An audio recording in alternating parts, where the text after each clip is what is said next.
Bonjour, aujourd'hui Belle et Rose vous amène à la découverte de Aude.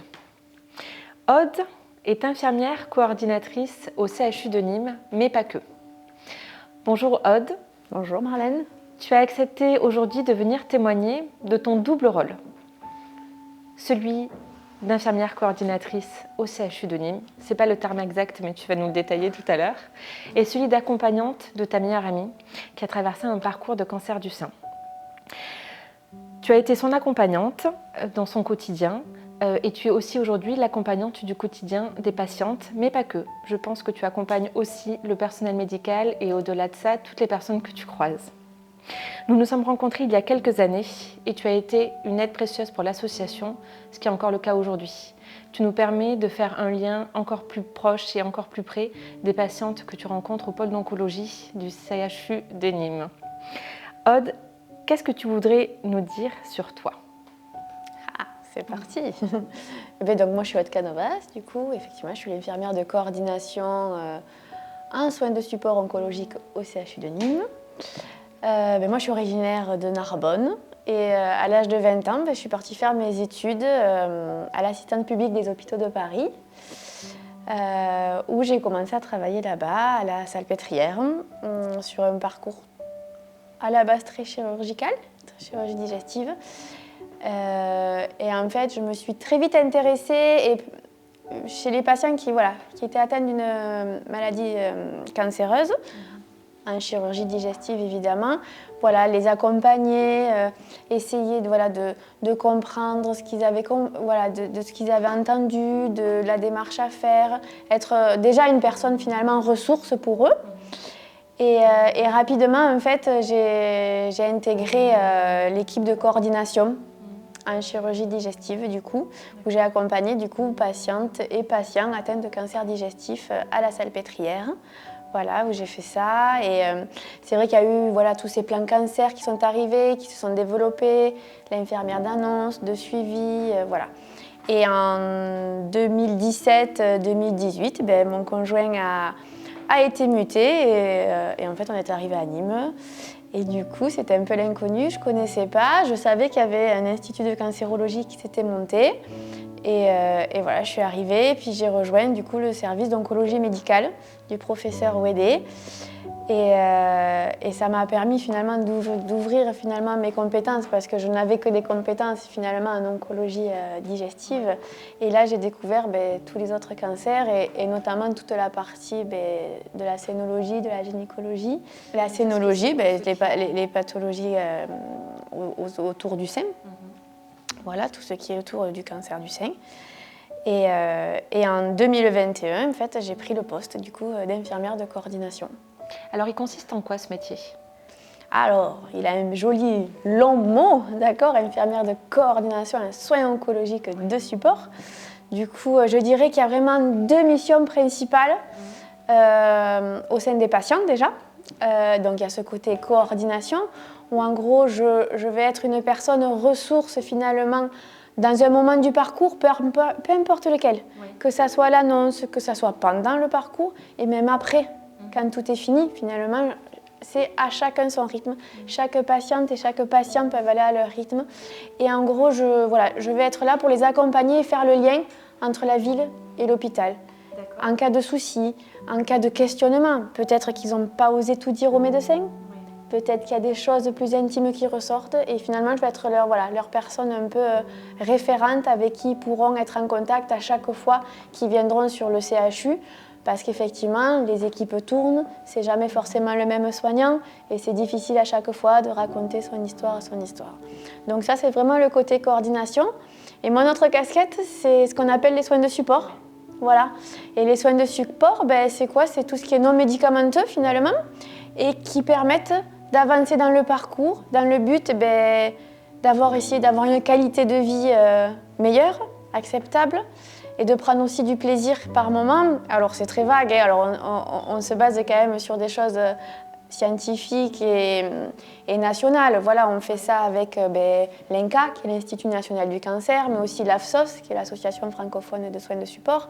Et en fait, il y a moi j'appelle ça un panier, parce que j'ai mon panier et puis on n'est pas obligé de tout prendre, on choisit. Et donc, effectivement, il y a des soins de support qui sont dits socles. Ceux-là, on n'y échappe pas forcément, mais c'est l'assistante sociale, c'est la diététicienne, c'est la psychologue, c'est la prise en charge de la douleur qui est importante. Et puis aussi, pour la femme et les hommes, la question de la fertilité, d'accord ? Le sport, l'activité physique adaptée, tout ce qui est sur la préservation de la fécondité. Et après, tout ce qui est autour du bien-être que j'affectionne, c'est les soins socio-esthétiques. Il ne faut pas oublier qu'une femme avec un cancer du sein, 1 sur 2 va perdre ses cheveux. Donc, selon le parcours, donc, ça change le visage d'une femme. Voilà, et si on peut prendre soin d'elle, c'est important. La sophrologie, qu'on puisse avoir. On a une musicothérapeute également. On a la science à Nîmes quand même, c'est qu'on a un acupuncteur. Donc ça, je crois que c'est il y a un seul service en France dans un CHU qui peut proposer de l'acupuncture. On fait de la réflexologie, aussi grâce à vous, grâce aux associations qui nous ont pu financer cette réflexologue plantaire. Voilà. Et tout ça, c'est pris en charge, c'est gratuit. Alors ça reste au CHU, ça c'est sûr. Et c'est pour ça que je ne m'arrête pas à ce qu'on fait au CHU. Et je prends tout ce que proposent les associations. Je veux dire, Belle et Rose propose énormément de choses, des activités, c'est cadeau. Voilà, des petites douceurs que ces patientes et patients apprécient. Bon, voilà. Ça fait partie de mes grandes missions, voilà. Alors, j'imagine que tu accompagnes donc ces personnes en traitement sur les soins supports que tu peux proposer à l'hôpital, mais en faisant ça, tu leur ouvres aussi le champ des possibles sur les soins supports qu'ils peuvent trouver en dehors de l'hôpital et des démarches qu'ils peuvent eux-mêmes entreprendre pour se sentir bien, même en dehors des murs. Exactement. En fait, c'est vrai que je propose toujours évidemment l'hôpital, mais le patient, il n'a pas forcément toujours envie de revenir à l'hôpital. Il y a toujours cette casquette, ce toit, et au contraire d'aller ailleurs. Alors effectivement, évidemment Belle et Rose qui propose, mais aussi tout le monde contre le cancer qui se déplace partout en France. On a Rose et Olivier sur le CHU, et puis il ne faut pas oublier la Ligue qui fait énormément dans le Gard, parce qu'il ne faut pas oublier que le Gard c'est hyper grand. Et il y a des gens, ils font 2 heures de voiture pour venir, quoi. Et ton rôle, c'est aussi de créer le déclic. C'est ça, de leur dire, de leur tendre la perche, de leur dire allez voir aussi, ne restez pas tout seul chez vous. Ouais. Ou venez à l'hôpital. Exactement. Mais en tout cas, prenez soin de vous. Prenez soin de vous et acceptez-le, parce que c'est difficile aussi de faire ce pas-là. Ouais. Du coup, ton quotidien, il est rythmé comment ? J'ai pas vraiment de rythme. Alors moi, je pars du principe que c'est vrai que le patient, il a énormément de rendez-vous. Un rendez-vous de radio, un rendez-vous de médecin, un rendez-vous par-ci, par-là. Et moi, je pars du principe, j'ai un bureau. Alors, j'ai la chance d'avoir un bureau que j'essaie de rendre un peu cosy. Et je mets toujours ma porte grande ouverte. Et qui veut vient. Que ça soit le patient, que ça soit l'entourage, que ça soit les soignants. Voilà. Mais si ma porte, elle est ouverte, c'est que voilà, je suis disponible et que les patients peuvent venir discuter, prendre un rendez-vous, échanger. Est-ce que tu aurais des moments marquants à nous partager ? Il y a des moments qui ne sont pas forcément toujours faciles. Il y a certains moments, le moment de l'annonce, selon le sujet, ça peut être marquant, selon le passif de la personne et tout. Mais moi, je vais garder que le positif. Ça, et moi, je dirais, il y a des moments marquants tous les jours. Moi, celui que j'apprécie, c'est celui où la personne, elle vient, elle rentre dans votre bureau juste pour dire un coucou, bonjour.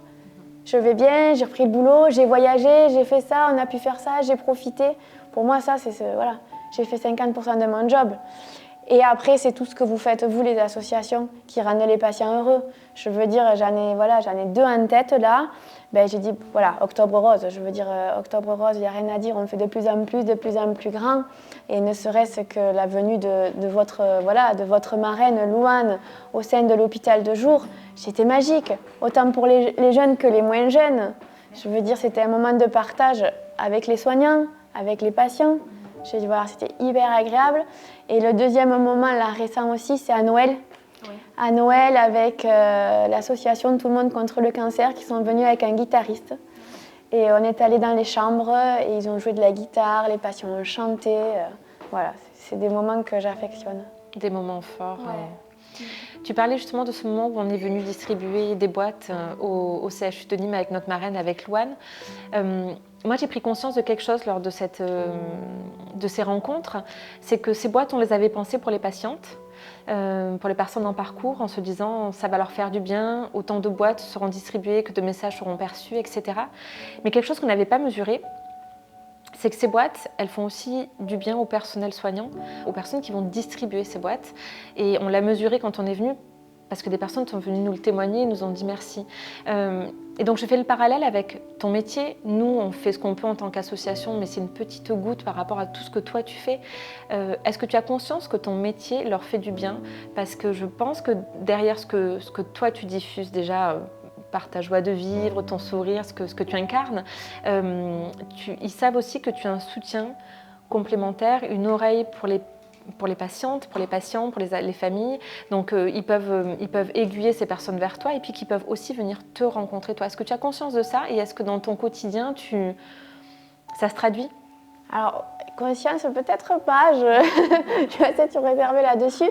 Après, c'est difficile, c'est un poste transversal et ma difficulté, moi, mes limites, c'est que j'arrive pas à pouvoir le diffuser à assez de monde finalement, parce qu'en fait, je suis la seule infirmière de coordination sur tout le pôle oncologie. Donc, je peux interagir avec toutes les pathologies cancéreuses et je sens mes limites et certaines personnes, je pense, ne m'utilisent pas à bon escient peut-être, mais j'espère en tout cas que j'aboutirai à la fin à pouvoir satisfaire tout le monde. Bien sûr. Après, je pense qu'en effet, tes journées sont faites de 24 heures et comme tout le monde, tu peux... Oui, j'ai toujours envie de faire plein de choses, d'avoir plein de projets. Évidemment, mais je pense que justement, ce que tu diffuses autour de toi donne de l'espoir à des personnes, mais voilà, ouvre aussi le champ des possibles et même si toi, tu n'arrives pas à réaliser tout ce que tu voudrais, ça va quand même permettre à des personnes d'avoir, je pense, des déclics et de se dire, ok, oui, alors en effet... Aude m'a parlé de ça, ou j'ai pu bénéficier d'un cours de sophrologie au CHU, mais je vais aller faire des démarches pour penser à moi, entreprendre des démarches autres. Et c'est ça aussi que tu arrives à insuffler aux personnes, cet élan pour aller prendre soin d'eux, se défouler. Ouais, et puis c'est vrai qu'avec l'arrivée des réseaux sociaux et tout ça aussi, je vois qu'il y a certaines patientes qui disent j'ai appris qu'il se passait ça, qu'il y avait ça, vous pouvez m'en dire plus. Et puis à la base, on vient pour une chose et puis on part pour mon panier. Donc ça, c'est génial. Voilà, c'est ça. Et on prend le panier, ouais. Quand nous nous sommes rencontrés, c'était dans un cadre un peu plus large et un peu plus personnel, puisque tu avais notamment accepté de poser pour une campagne photo que nous avions organisée, où on demandait à des personnes de venir témoigner de leur parcours en tant que belle, donc en tant que patiente, ou bien leur parcours en tant qu'accompagnant. Parce que pour nous, il est important de mettre en avant et de retracer aussi le parcours de l'accompagnant, qui, comme je dis souvent, est un parcours dans le parcours. Vous vivez un parcours, votre propre parcours, dans le parcours de la personne qui est malade. Et donc, à ce titre, tu étais venue en me disant « Je ne suis pas que infirmière coordinatrice, je suis aussi accompagnante, puisque j'ai accompagné ma meilleure amie dans son parcours de cancer du sein. » Est-ce que tu voudrais nous en dire plus à ce sujet? Oui, bien sûr, ouais. Eh bien, oui, en fait, tout simplement, il s'agit d'Amélie. Amélie, ça va faire 15 ans qu'on se connaît. On a fait nos études ensemble sur Paris. Elle a rejoint le Sud avant moi. Et ça va faire 10 ans. Ça va faire 10 ans qu'elle est atteinte d'un cancer du sein métastatique. Voilà, qu'elle gère comme une chef. Voilà. Alors, je dirais on l'a accompagnée parce qu'effectivement, on est toutes, elle a toute une famille. Elle a un mari, elle est très attentionnée qui est là pour elle. Et on est vraiment un cocon à l'accompagner. Alors effectivement, dans mes missions, alors j'étais encore sur Paris, mais en tant qu'infirmière de coordination, et j'ai pu peut-être lui être utile lors de sa récidive, puisqu'il s'agissait d'une récidive au niveau du foie. Et du coup, j'étais en oncologie digestive.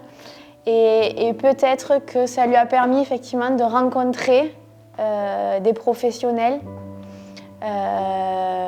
nouveaux, qui pouvaient leur proposer de nouvelles thérapeutiques et de nouveaux traitements. Et qui fait que sûrement ces traitements marchent et qu'elle poursuit son chemin. Et cette photo, donc, j'aurais aimé la partager avec elle, mais elle n'avait pas pu venir. Mais en l'occurrence, elle est dans son salon avec nous les amis, et toute sa famille. Et elle sait quel pot au elle apporte, qu'il n'y aura aucun jugement. Parce que maintenant, pour le coup, le cancer du sein, je le côtoie tous les jours. Et je pourrais toujours être de conseil voilà, je ne la jugerai jamais. Et elle sait que voilà, si elle a besoin, elle peut compter sur moi. Ouais.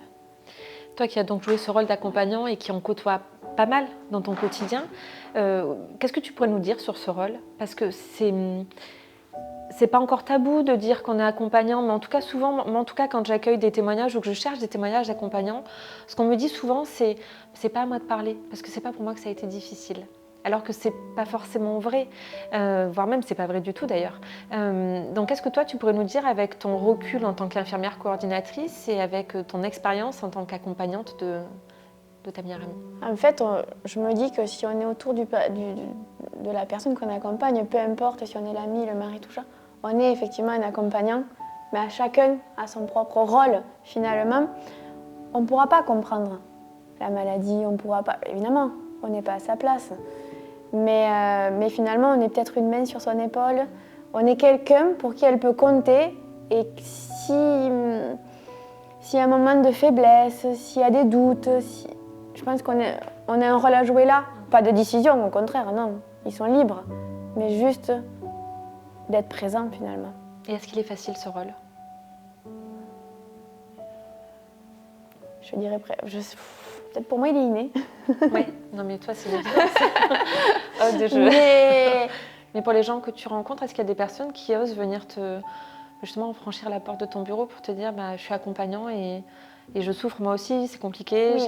Oui. Et ce que je leur dis, il n'y a pas de honte à ça. Je dis, et au contraire, finalement, selon à quel moment dans le parcours on est, l'accompagnant peut être de plus en plus difficile à porter ce rôle. Hein. Je veux dire, ce sac à dos à tout gérer. Et je trouve déjà de venir faire un pas dans mon bureau, mais c'est un pas qui est immense. Et c'est vrai qu'on s'est aperçu qu'on avait tendance un peu à les oublier, les accompagnants.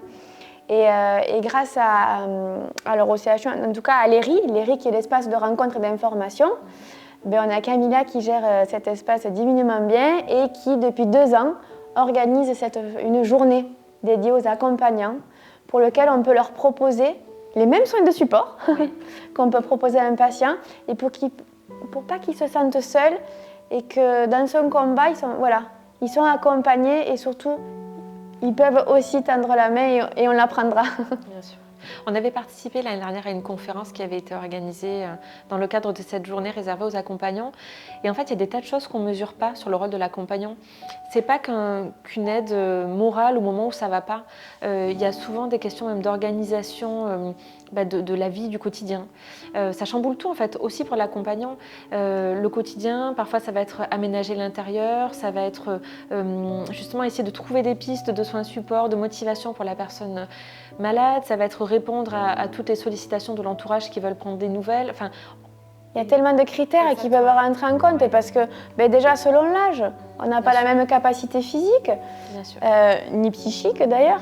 Et je veux dire, la personne elle travaille, grâce à nos assistantes sociales, elles ont des pistes, il y a des congés spéciaux, enfin il y a énormément de choses et c'est vrai que tant qu'on n'est pas dedans, on ne le sait pas. Oui, et puis tu parles des congés spéciaux, mais je pense qu'il y a plein de choses qui sont méconnues encore des personnes tant qu'on n'est pas touché. Et même quand on est touché par la maladie, j'imagine qu'il y a des personnes qui n'ont pas eu vent, n'ont pas eu connaissance de certaines solutions qui pouvaient s'offrir à eux. Et c'est pour ça que moi, quand je me présente à eux, ce que je leur dis, c'est que effectivement tout ce que je vous raconte là, il y en a beaucoup. Il y a beaucoup de choses, mais c'est à votre rythme et c'est quand vous en aurez besoin. Mais sachez que ça existe en fait. Bien sûr. Voilà. C'est précieux pour eux. Ouais. Comme quand tu annonces aux personnes qui sont en plein parcours, il y a certes la partie médicale, la partie protocole, mais il y a aussi autre chose à côté. Mais d'ailleurs, des fois, il y en a qui se braquent. Ils disent non, mais c'est bon, moi, ça ne m'intéresse pas. Et puis après, au fur et à mesure, ils s'ouvrent. Mais quelque part, quand ils se braquent, c'est un rejet peut-être aussi de la maladie en général, et donc tout ce qui est associé à la maladie. Est-ce que tu penses que ton rôle d'accompagnante auprès de ta meilleure amie, t'aide à faire ton métier différemment parce que justement tu as la casquette d'infirmière, d'expérience professionnelle, etc. mais aussi la casquette d'accompagnante, donc il y a des choses que tu ressens différemment. Même si c'est inné chez toi, on est d'accord? Ouais, non. Et alors pour le coup, pour moi, c'est vraiment une référence. J'avoue que je la prends des fois un exemple parce que elle fait plein de elle participe à plein d'événements, elle œuvre au dépistage, les réseaux sociaux font énormément de choses et c'est vrai elle est magnifique et quand on la voit et que devant vous dites à cette patiente qu'elle va perdre ses cheveux et j'ai dit, mais allez voir son profil et allez voir parce que, ça donne de l'espoir, ça donne de l'envie. Et puis, alors donc, du coup, c'est une référence pour moi. Et après, un double jeu, je sais pas. En tout cas, c'est une ressource. Oui. Ça te sert de ressource dans ces moments-là. Qu'est-ce que tu voudrais nous dire par rapport au dépistage? En travaillant au CHU, est-ce que tu accueilles des témoignages, j'imagine, de femmes qui te disent moi, je me suis fait dépister là, moi, j'ai laissé traîner, moi... Qu'est-ce que tu voudrais nous dire par rapport à ça? C'est vrai qu'il y a vraiment de tout, mais c'est important. Et franchement, il ne faut pas hésiter. En fait, j'ai envie de dire, palpez-vous. Mais alors, autant les professionnels que les non-professionnels. Et c'est vrai que ça fait 3 ans que j'ai ce rôle au CHU. Et on est en train de développer, la médecine du travail fait énormément de choses. Les réseaux avec la ville de Nîmes, avec les journées santé femmes dédiées donc à ce dépistage de masse, dans les quartiers un peu populaires.